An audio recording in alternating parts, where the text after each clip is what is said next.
TJ Crawford, Adam the Bull, Garrett Bush, Dustin Fox, Jason Lloyd, Tyvis Powell, plus, ba-da-da-da-da, you're loving him, Mikey McNuggets. And so many big names, it would take me hours to say all of their names. The ultimate Cleveland sports show starts now. Booyah! And welcome to the Ultimate Cleveland Sports Show here on WKYC. Thanks for spending time with us. I'm Jay Crawford. Over the next 30 minutes, we're going to talk all Cleveland sports, including a Browns topic. A former Cincinnati Bengals player says the Browns quarterback competition comes down to two guys. Joe Flacco and Shedeur Sanders aren't among them. Jason. I'm Jason Lloyd. I'm waiting for Jay to crowbar Baker Mayfield into that conversation. Go back and watch the YouTube show. Jose Ramirez and Vladdy both got hit yesterday. We're going to talk about the reactions to that and whether it was warranted, right, not quite enough, over the top. We're going to talk about it. G. Oh, my goodness. PFF. They're talking about the Browns got a top 10 defensive line. I'm going to let you know why that has nothing to do with Mason Graham. Mike? Plus, the Cavs had 2 second-round picks in the NBA draft yesterday. We broke down the selections in the YouTube show. Here on KYC, we're going to hand out some grades for Tyrese Proctor and Saliou Niang. But, Jay, we're going to start off with what you alluded to, some interesting comments from TJ Houshmandzadeh. Yeah, very interesting comments. And here's where I want to start with that. If Baker Mayfield was still the quarterback, we wouldn't be having a quarterback competition right now. There it is. I told you I would do it, Jay. I told you I would do it. He was able to do it. What up, Bake? TJ Houshmandzadeh on the Nightcap podcast last night. This was last night, right? 2 nights ago. 2 nights ago. And we have the soundbite. So yeah, let's throw to it. This is TJ TJ Houshmandzadeh giving his insight on what he's hearing is going on with the Browns quarterback competition. Listen. I don't know how this is a fair comment because I was told from somebody that's in the building that ain't a player. It's really coming down to Kenny Pickett or Dillon Gabriel. That's what I was told. Whoa! What? You guys buying that? Have you given any thought to who this contact of his might be? Oh, there's so many people. Yeah, but I was starting to think, okay, so guys that he was in Cincinnati and Seattle, right? Yes. TJ Houshmandzadeh? It's got to be somebody. You'd think that it would be someone that was with one of those organizations when he played. I didn't cross-reference the employee directory, but it's not a player, he said. Are you buying what he's saying? I mean, I've been saying I thought Kenny Pickett would start since he got here. So, and the Gabriel piece is interesting because, I don't think Dillon Gabriel start in week 1. But when you look at Dillon Gabriel, why did he fall to where he fell, and why did people think he probably didn't even deserve to go there? It's his size, right? Yeah. It's not his ability. It's not the arm strength. It's not the way that he processes. It's not his experience. He's got over 60 starts. It's his size. He's even shorter than Baker. And if I had to do it. And if the Browns, and if you listen to the Browns when they took him, one of the things Kevin was saying was, well, show me where the size shows up. Show me where the size shows up. Well, I saw where it showed up in OTAs when his passes were getting batted down. Yeah. So I don't know that necessarily I believe Gabriel's ready to start week 1, but if it's a size component is the reason that's held him back, and the Browns believe they can mitigate that, I could see how you could get there. And the Pickett thing, again, if Joe Flacco was going to be the starter, why didn't they sign him on day 1 of free agency? Yeah. Why did they wait a month into free agency? Doesn't mean Flacco can't win the job when they get to training camp. If Pickett looks totally lost and Flacco looks great, Flacco can overtake him. But I've thought all along since this thing started, Kenny Pickett, as of now, is QB1. Oh, my Lord. Pardon me. I had a small, my left side went numb. I thought I was having a mini stroke? I don't see it. I'm just asking. I don't see it in Kenny Pickett. If you go to his resume, if he was the great, now think about this. The Philadelphia Eagles won a Super Bowl. He was their backup quarterback. Mm-hmm. They traded him for DTR. Oof.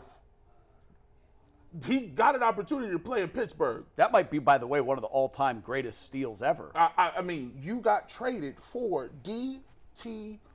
Is that the DTR that threw 1 touchdown to Yes, 10 interceptions? that in was his the NFL? same guy. Oh, I thought so. And I think the Browns paid a 5th-round pick for Kenny Pickett, right? I think they gave that to.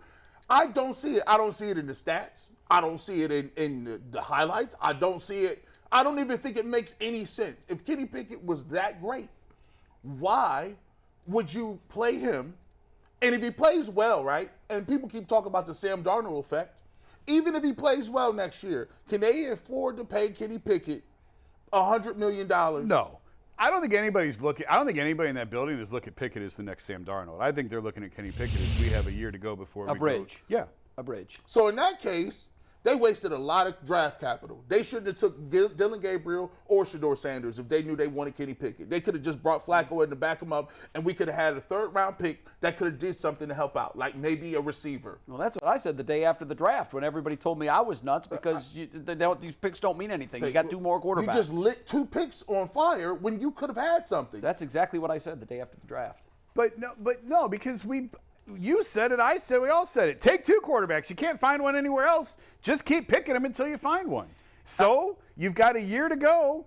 Take 2 quarterbacks. Why not? I would not start I would not start Pickett. I would not start. Listen, Flacco to me is going to start. I think he has the inside track. We'll see. But to me, if it was me, I'd be starting one of these rookies. I did not have on my bingo card as to who was going to figure out what the Browns are going to do. TJ Houshmandzadeh coming up as the voice of Who reason. knows? But I'll say this. I'm not disputing that he talked to somebody in the building, but who knows that if he talked to actually has Parking attendants count. knowledge? No, I mean, we don't know who we talked to. Security guard. I'm not here. I'm not here to say that the man's Cafeteria lying. lady. What I'm saying is, on the surface, right now, I think it kind of makes sense, even though I don't agree with it. The reason I think it makes sense is, you mentioned half of the equation, when they had a chance to bring in a quarterback through trade or free agency, the first guy they brought in was Kenny Pickett. Mm-hmm. And then they backfilled with Joe Flacco. When they were in the draft and they had a chance to bring in a quarterback, the first guy they went with was Dylan Gabriel, and they backfilled with Shedeur Sanders. The Browns have already told us who amongst the 4 they liked the most. That's right. And right now, it makes sense, and right now, I want to preface that Kenny Pickett and Dylan Gabriel would be higher on their mental draft chart because these are the guys they chose to bring in over the other 2 guys on the flow chart. Is he better? That's what remains to be seen. That'll be determined next month. That will be determined in August and in training camp. So, which, by the way, is less than a month away now. So all of that, I say all of that just to say the Browns have kind of told us. We like Gabriel over Sanders, and we like Pickett over Flacco. So, but August will be the real tale. Tell the real tale. All right, let's go to baseball. You got something? I do. I want to mention, because we're going to talk about Jose Ramirez getting hit yesterday. Yes. Well, Stephen Vogt was on with Mike Farron on MLB Radio and says Jose will not be in the lineup today. Boy. And Bull from the show, described Vogt in that interview as, quote, a very unhappy camper when talking about Jose Ramirez. So I know he got the x-rays yesterday after getting plunked, but he will not be in the lineup today. Hopefully it's nothing terrifying. serious. Yeah. But, guys, let's talk about it. We know Jose was hit after Tanner Bibee hit Vlad Guerrero yesterday. We have the video to show you guys, see if you want to take tag board here. Wow. But are you surprised there wasn't really more retaliation? And I'm not sure why it's not playing. Drop it, Steve. That should play at some point. But that was the video. Are you surprised there wasn't more retaliation when Blue Jays hit the Guardians' best player? I wasn't. That's baseball. That's what happens. I don't understand it. You explain that to me. I don't get it. You hit our best player, but like, and now your best player is going to wear one. But it wasn't intentional. Like, I don't get that. Like, but he got hit 2 days in a row. Yes, it was 2 days in a row, and that's what did it. I think it was the second one that said, wait a minute, what's going on here? Why are the pitches getting away against our best player? By the way, the Jays and the Guardians had some history, I believe, last year or 2 years ago. They had a little bit of back and forth, plunking guys. I just think that there's a lot. I thought Jason Kipnis, by the way, who was in the booth yesterday during this, I think he was during that point of the game. If not, he's made this point on post game. He was great. I thought his insight was wonderful. he made the point that when you get into this portion of the body, Josie's got a history with hands. And we talked in our YouTube show about Contreras yesterday getting hit by his old team in the hand, and he had to miss time last year because of that. Guys are very, very sensitive when you take one off the hand, off the wrist. And Bibee right here tells him, I wasn't throwing at you. I wasn't throwing at you, but clearly. It doesn't matter. He hit him in the hand. He hit him in the hand, and that's an eye for an eye, and I'm okay with that. I get it. If the Guardians, if Jose was the first one hit, I would expect the Guardians to throw at Vlad. And Jose knew it was coming. And that's the thing. Like, if the roles were reversed and Jose got hit twice 2 days in a row, we would want some blood for that. And who's to say, judging by Vladdy's reaction there, he didn't go in the dugout until Gausman hit him. Yeah. Right now. Yeah, like, no, that it happens. That happens. It absolutely happens. The only thing I don't like. And then if you're Gausman, you're like, okay. Yeah, you have no choice. You have no choice because there's 25 other guys in that dugout that are looking at you saying, ooh. Now, how are you going to answer that? Here's the only thing I didn't like about Toronto's response. I don't see anyone could look at that and say Bibee was intentionally throwing at Vladdy. Right. Obviously, Gausman was intentionally throwing at Jose. Tom Verducci had something yesterday. This blew my mind. He's thrown over 8,000 pitches, Gausman has, to left-handed batters. He's hit one. Is that true? Yeah. According to Tom Verducci, he's hit one, and that was like 6 years ago. That's unbelievable. Jose was the second left-handed batter he's hit. Now, that's how good his control is.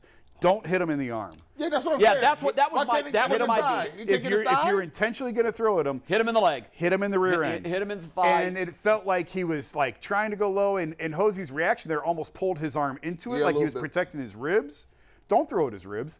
Hit him on the rear end. Yeah, if I your agree with control that. is that good that you've hit one left-handed batter in 8,000 pitches, you can locate it a little bit lower and a little bit farther left. Hit him on the backside. It just felt like he was aiming for his ribs, and Jose dropped his arm to protect his ribs. Yeah, and that's an instinct. You don't even think about it. And Vogt did right by coming out of the dugout. You got to protect your guy. Yep. And I totally get why Toronto threw at him, but if you're Steven Vogt, you got to have your franchise's back, and you go over there and you scream at him and you make a scene and you do all that. And now, thankfully, and same for Vladdy. I don't want to see Vladdy get hurt. Nobody does. Time. These guys are the stars of the game. You can't have them out with injury. So thankfully, both X-rays were negative. Hopefully, Jose, it's just a day or two. Wow. And he'll be back in the lineup. You know how much Jose hates to be out of the lineup. Yeah. To me, that tells me that I don't want to say it's serious, but that tells me that it's not nothing. It's not like a little brush off. Yeah. There's something going on there that he doesn't feel well today because Jose never wants to be out of the lineup. Now, maybe he'll be available to do some pinch hitting late in the game. Let's hope that's the case. But I was watching the game upstairs, and some of the guys were saying, "Oh, now you got to throw at the Jays again." No, it's even. It's even. And if you throw at someone again, you're going to lose a pitcher. Yep. Face suspensions, it's not worth it. All right, we're taking a break. When we come back, the Cavaliers had 2 picks in the second round of the last night's NBA draft. We'll tell you who these guys are and also try to tell you if they will make a difference.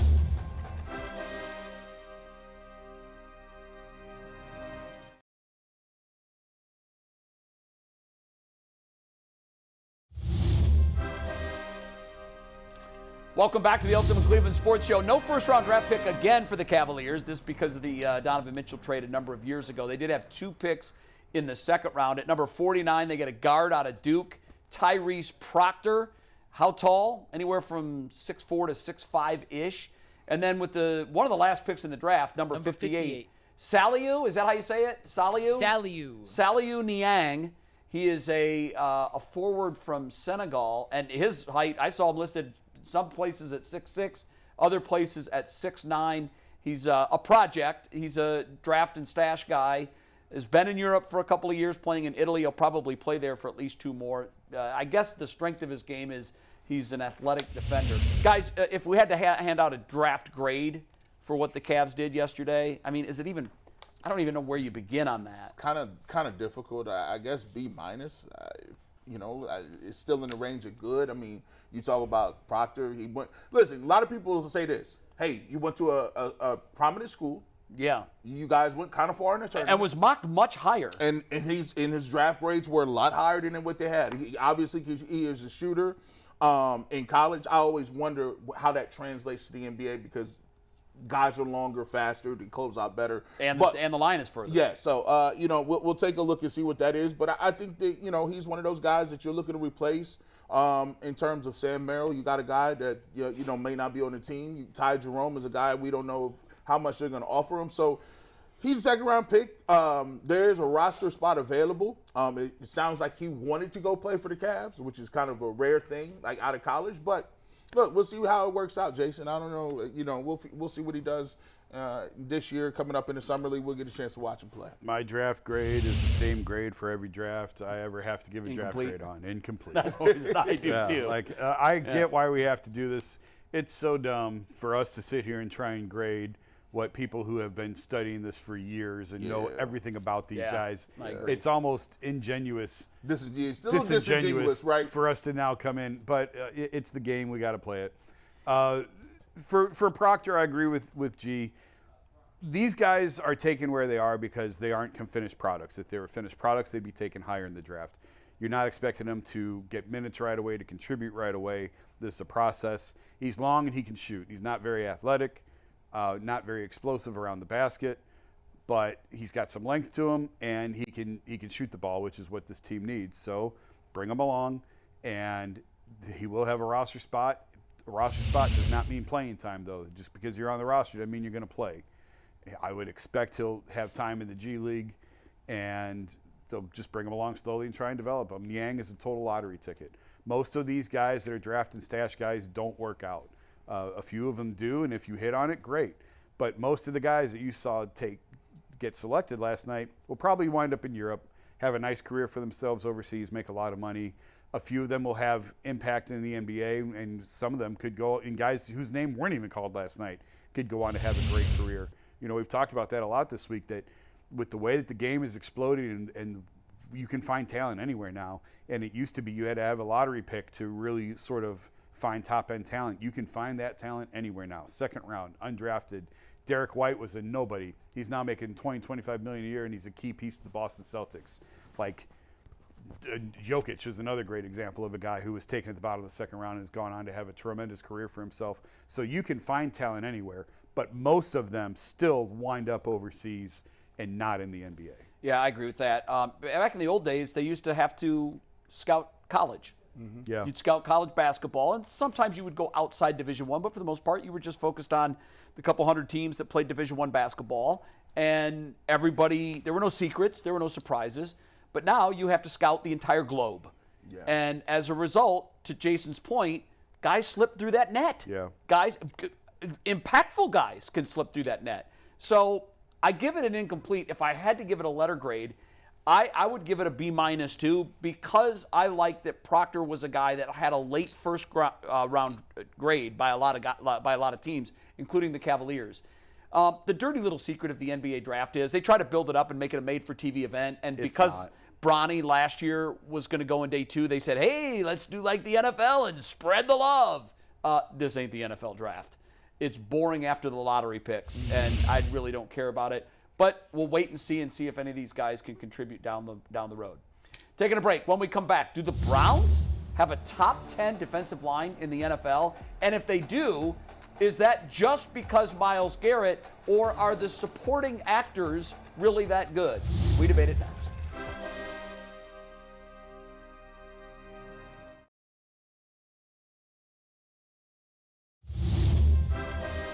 Welcome back. Do the Browns really have a top 10 defensive line? Mikey, someone says so.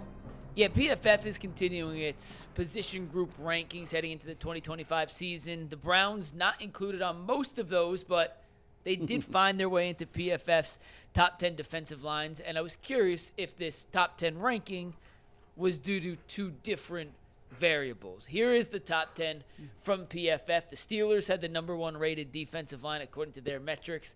The Eagles at number 2, the Giants at 3, the Texans at 4, and the Buffalo Bills at number 5. The back half of the top 10, the Lions at 6, your Cleveland Browns coming in at number 7, the Broncos at 8, the Rams at 9, and the Ravens at 10, which means the AFC North has 3 of the top 10 defensive lines in football. G. Bush, do you believe the Browns' top 10 ranking, number 7 on this list, is a testament to simply how good Myles Garrett is individually, Or is that PFF having a ton of belief in some of the young guys? Mike Hall and mainly Mason Graham, who was a top 5 draft pick in 2025. Not at all. Not at all. First of all, the number 7, them being 7 is low-key laughable.